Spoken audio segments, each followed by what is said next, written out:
Bienvenidos a Esperanza y Sion.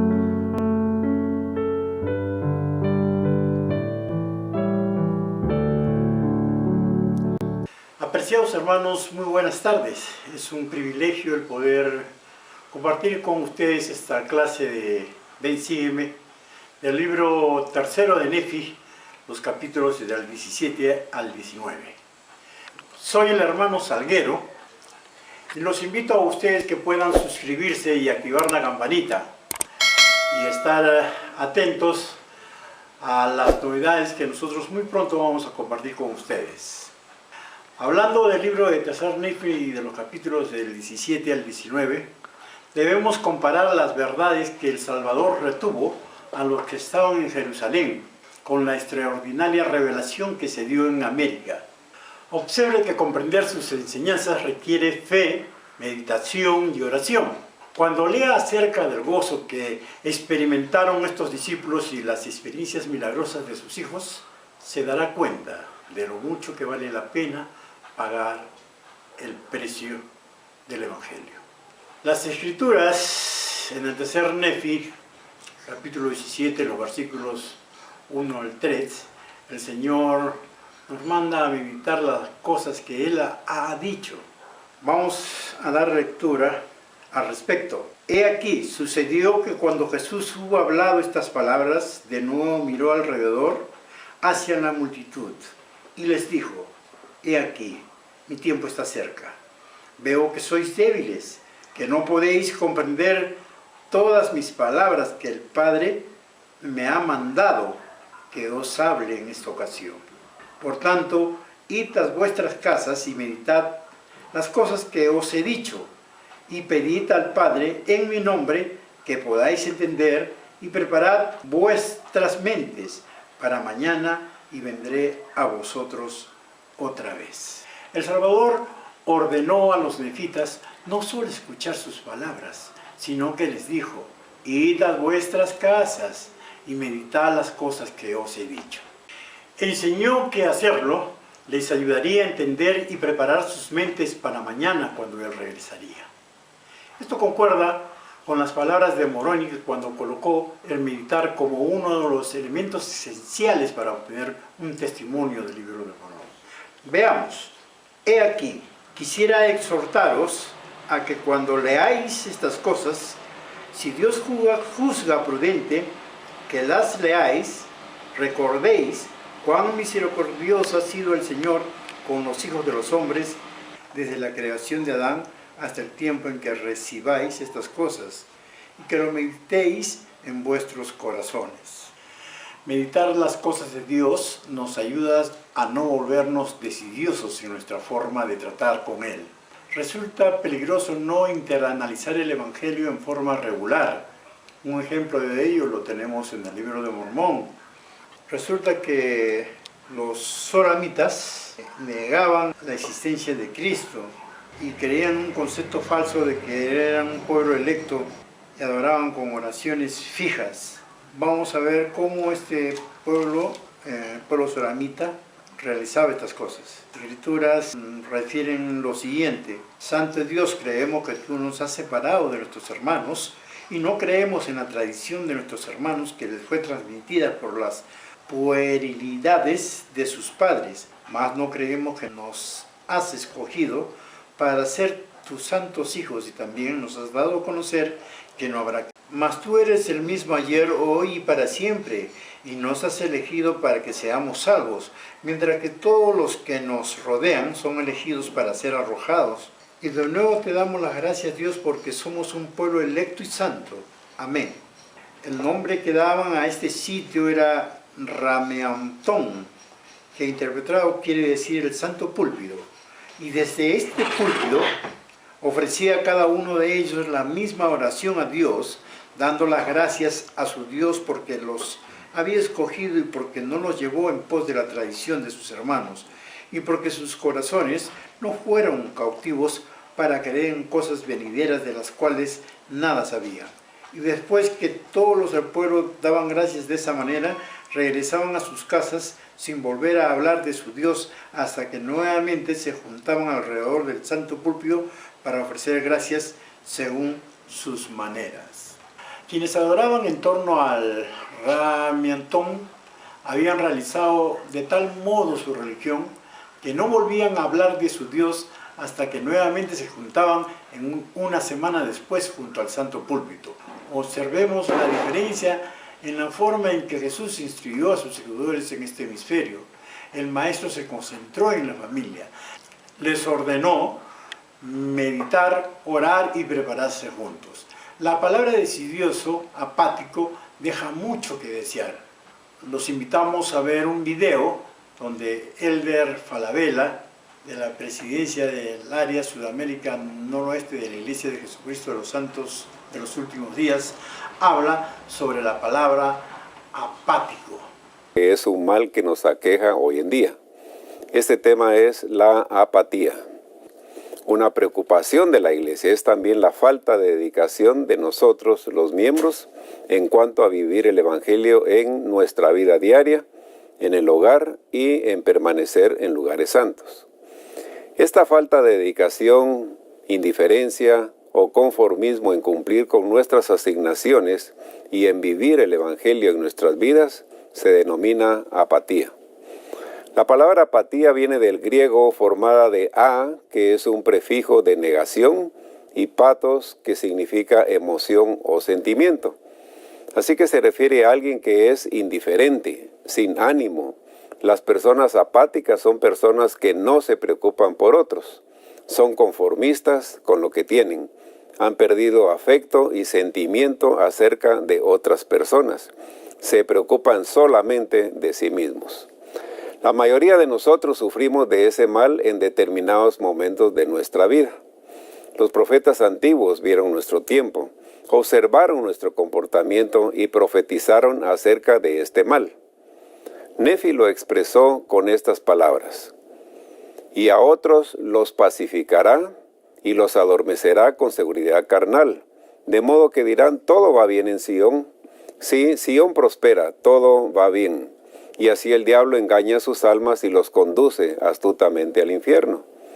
Por tanto, ay del reposado en Sión. Esta es una profecía que se refiere a nosotros, los miembros de la iglesia. No están profetizando de personas que no conocen el Evangelio, sino de nosotros, los miembros de la iglesia de Jesucristo de los santos de los últimos días. Así que bien haríamos en prestar atención a lo que ellos pudieron ver. Así que esta tarde yo voy a hablar a ustedes y por favor no piensen en que esto le caería bien a José o a María, sino cómo yo lo puedo aplicar en mi vida. Cada vez que escucho la voz de Nefi a través de esta escritura me impresiona la forma en que lo describe. Habla de pacificar o adormecer nuestra mente, haciéndonos creer que estamos bien, como estamos y que no necesitamos hacer más. Usa la palabra reposado, y eso me hace pensar en aguas que no se mueven, que están quietas, sin acción del viento, como el alma que no se mueve, que no siente, que está como dormido. Moroni lo describe en forma diferente, pero con el mismo significado. Y despierta y levántate del polvo, oh Jerusalén. Sí, y vístete tus ropas hermosas, oh hija de Sión, y fortalece tus estacas.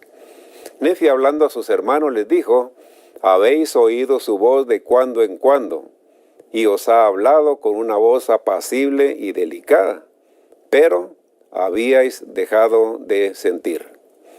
Hermanos, espero que no hayamos dejado de sentir, y si hemos dejado de sentir, ruego que lo podamos reconocer y empezar a hacer el cambio, o seremos arrastrados por caminos equivocados.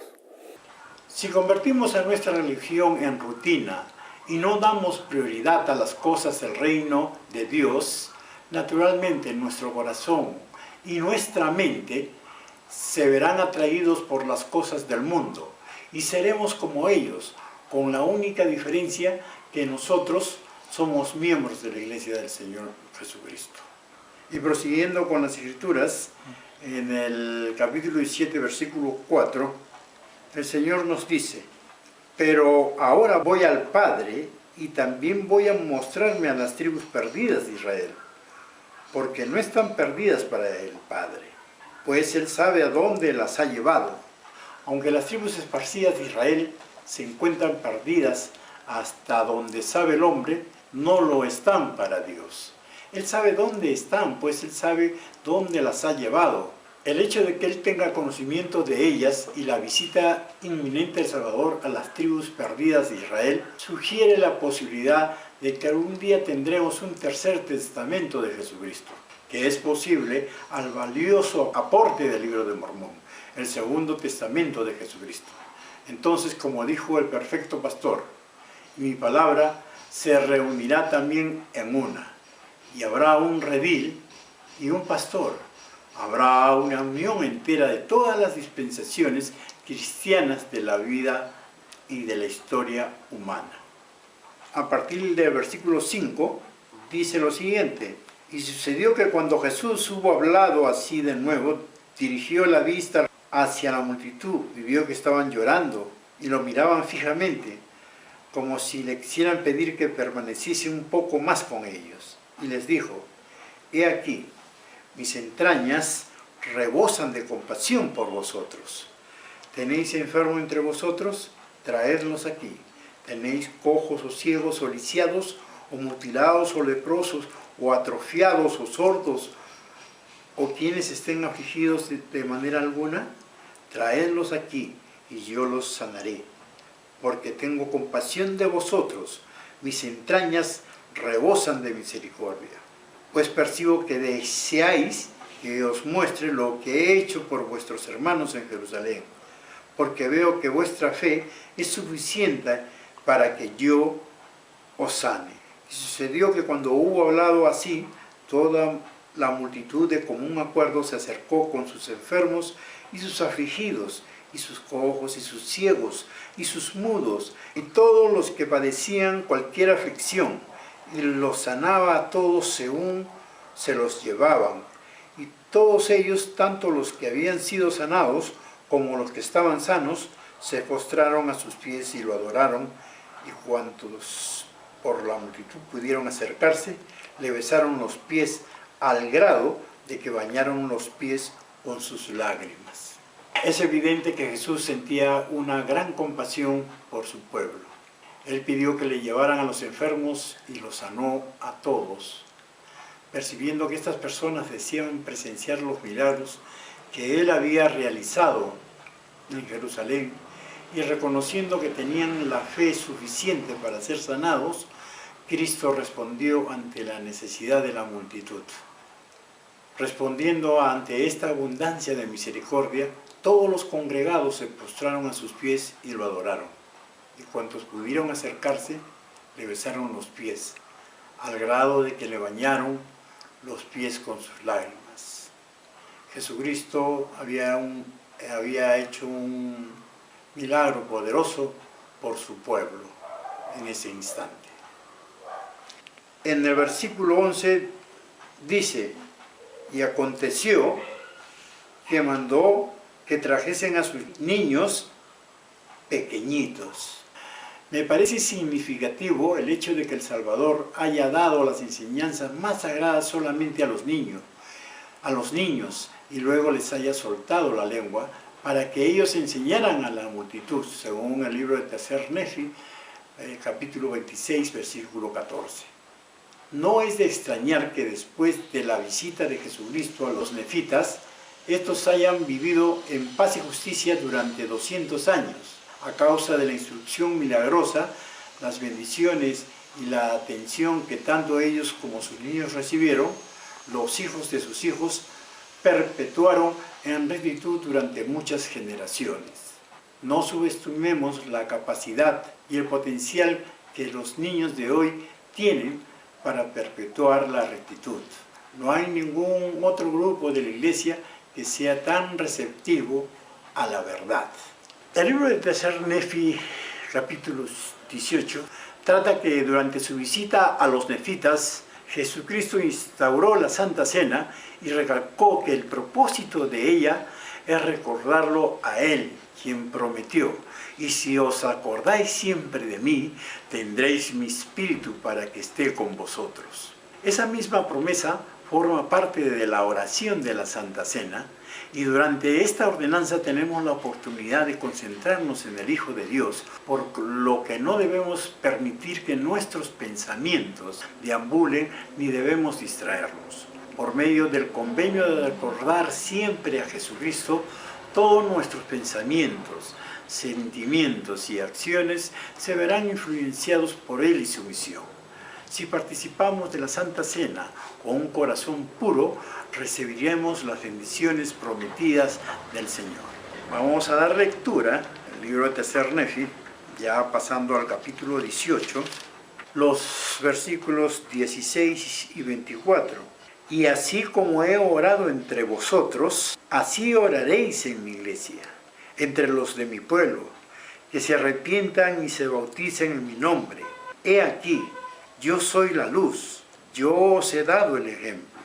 Alzad pues vuestra luz para que brille ante el mundo.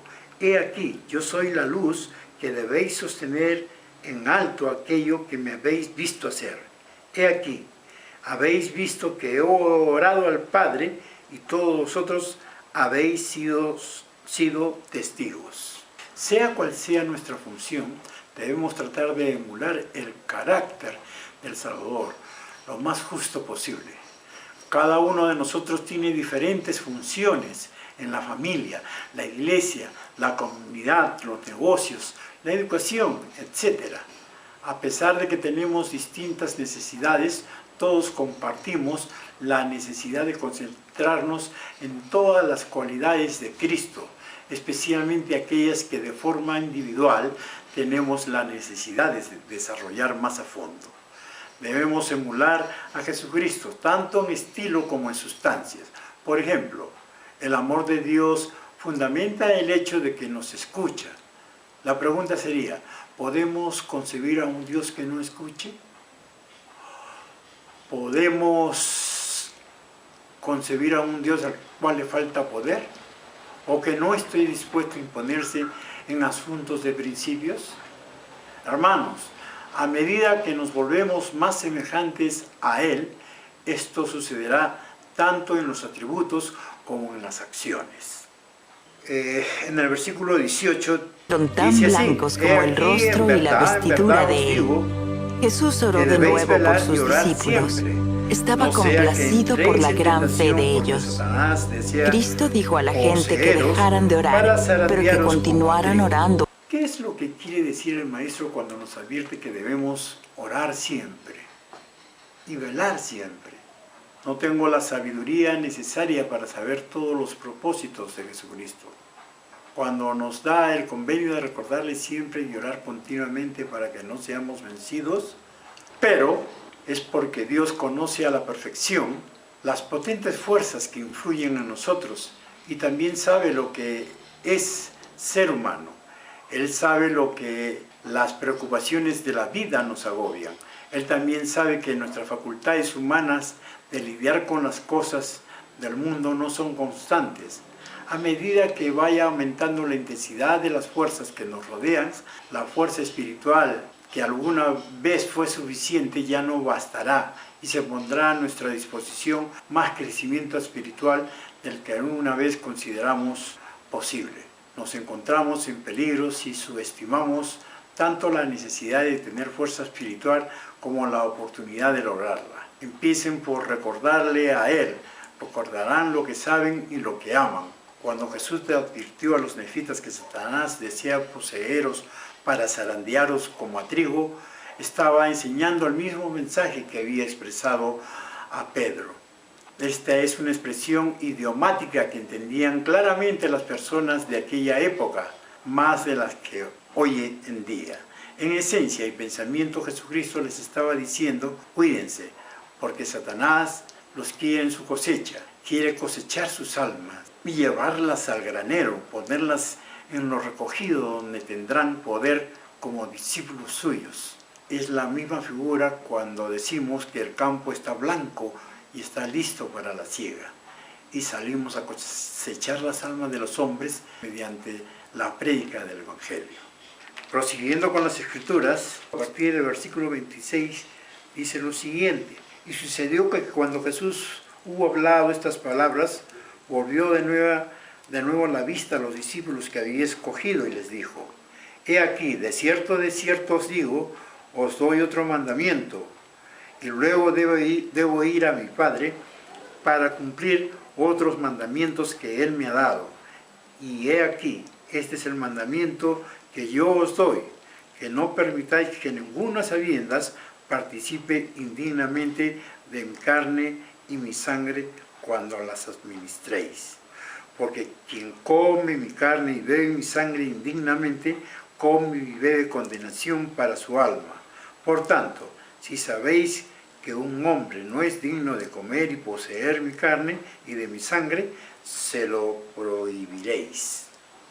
En el versículo 26, Jesucristo dejó de hablar al pueblo y se volvió a los líderes que había escogido. Su mensaje en los versículos 28 y 29 fue dado a los líderes del sacerdocio a modo de advertencia de no permitir que los indignos participen de la Santa Cena. De estos versículos aprendemos que los miembros de la Iglesia debían dejar la responsabilidad de determinar la dignidad para participar de la Santa Cena a aquellas personas que el Señor ha llamado para emitir tales juicios, como el obispo o el presidente de estaca. Si las autoridades del sacerdocio no nos han impuesto restricción alguna, entonces, en mi opinión, somos dignos para participar de la Santa Cena. La mayoría de problemas que nosotros tenemos debemos resolverlos nosotros mismos, pero hay problemas de los que tenemos que hablar con nuestros obispos y son mucho más graves con nuestro presidente de estaca. Y prosiguiendo con las Escrituras, tenemos que sucedió que Jesús se apartó de entre ellos y se alejó de ellos un poco y se inclinó a tierra y dijo: Padre, gracias te doy porque has dado el Espíritu Santo a estos que he escogido, y es por su creencia en mí que los he escogido de entre el mundo. Y otra vez se apartó de ellos y se alejó un poco, y se inclinó a tierra y oró de nuevo al Padre diciendo: Padre, te doy las gracias por haber purificado a los que he escogido por causa de su fe, y ruego por ellos y también por los que han de creer en sus palabras, para que sean purificados en mí mediante la fe en sus palabras, así como ellos son purificados en mí. Las Escrituras brindan muchos ejemplos en los que Jesucristo expresa gratitud a su Padre. Jesús, al visitar por segunda vez a los nefitas, dio inicio tanto a su primera como a su segunda oración, dándole gracias a su Padre. La oración, mis apreciados hermanos, es un elemento esencial para comunicarle nuestro agradecimiento a nuestro Padre Celestial. Él espera recibir en oraciones sinceras y sencillas que salgan del corazón nuestras expresiones de gratitud por las muchas bendiciones, dones y talentos que nos da. Por medio de las expresiones en oración, demostramos que dependemos de una fuente más elevada de sabiduría y conocimiento, como son nuestro Padre Celestial y nuestro Señor Jesucristo. Y prosiguiendo, tenemos que en el versículo 23, Jesucristo sigue orando y dice: Y ahora, se puso Padre, en te medio ruego de por ellos. ellos, Cristo y también mandó a por todos los aquellos nefitas que a han de arrodillarse creer en el sus suelo. palabras, Dijo a sus para que crean discípulos en que mí, oraran. para que Mientras yo sea ellos en oraban, ellos como tu Jesús Padre se apartó un eres poco de en la mí, gente, para que se seamos arrodilló y oró uno. a su Padre Padre, Celestial. no te ruego por el mundo, Jesús dio las sino gracias por a los su que Padre me ha Celestial dado por el haber mundo, dado el a Espíritu causa de su Santo fe, a sus para que discípulos. sean Luego purificados pidió en que mí, el Espíritu para que yo Santo sea le en fuera ellos dado a como tú, cualquiera que creyera las palabras de eres los en mí, discípulos. para que seamos Jesús uno, bendijo a sus para discípulos que mientras yo sea estaban orando. glorificado Les sonrió en y ellos se pusieron. Jesús oró a nuestro Padre Celestial pidiendo la unión entre sus seguidores y las personas que sus seguidores enseñasen. Cristo también enseñó el principio de la unión, y en el libro de Doctrina y Convenios lo dice más claramente: yo os digo, sed uno, y si no sois uno, no sois míos.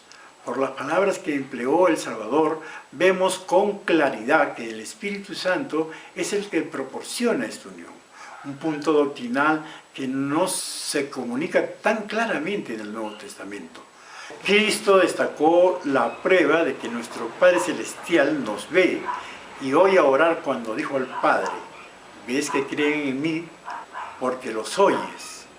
Jesús logró una unidad perfecta con el Padre al someterse tanto en cuerpo como en espíritu a la voluntad del Padre.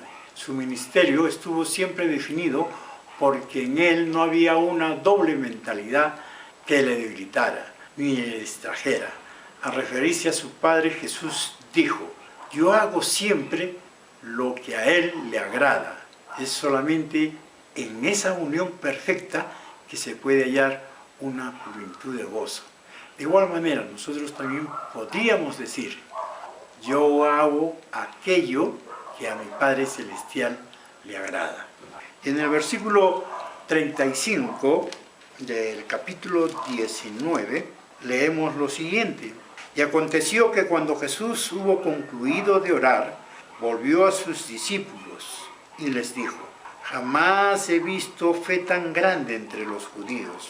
Por tanto, no pude mostrarles tan grandes milagros por motivo de su incredulidad. Grandes milagros ocurrieron durante la visita del Salvador a los santos, en los días del Libro de Mormón. Milagros de sanidades, ángeles, rostros resplandecientes, oraciones demasiado sagradas como para ser escritas y muchas manifestaciones maravillosas. Jesús declaró a sus discípulos: jamás he visto fe tan grande entre los de mi pueblo, los judíos. Por tanto, no pude mostrarles tan grandes milagros por motivo de su incredulidad. ¿Ocurren milagros en la actualidad? En la actualidad se siguen dando los milagros, pero que con frecuencia no nos enteramos de ellos por motivo de su naturaleza sagrada. Por otro lado, la mayor parte de los milagros que experimentamos no se deben compartir. Conforme a las enseñanzas de las Escrituras, los tenemos por sagrados y solo lo compartimos cuando el Espíritu nos susurra que lo hagamos. Las revelaciones modernas nos indican que no debemos captarnos de estas cosas ni hablar de ellas ante el mundo, porque os son dadas para nuestro provecho y para nuestra salvación. Buscar un milagro para convertir a alguien supone una búsqueda indebida de señales. No es apropiado relatar circunstancias milagrosas a un público general que incluye personas con niveles muy distintos de madurez espiritual. En un público general, los milagros fortalecen la fe de algunos y son señales indebidas para otros. Apreciados hermanos, los milagros llegan a los que tienen fe, y ustedes y yo lo sabemos muy bien. La unión es necesaria para que la Iglesia de Jesucristo siga adelante. La oración es un principio que nos da la oportunidad de poder compartir con nuestro Señor Jesucristo, hablar de nuestras necesidades y agradecerle por todo lo que nos da. La Iglesia de Jesucristo ha sido instaurada nuevamente aquí en la tierra, y mediante la sagrada ordenanza de la Santa Cena, nosotros podemos cumplir con el objetivo de recordarle siempre a nuestro Padre Celestial y a nuestro Señor Jesucristo. Yo sé de esto. En el nombre de nuestro Señor Jesucristo. Amén.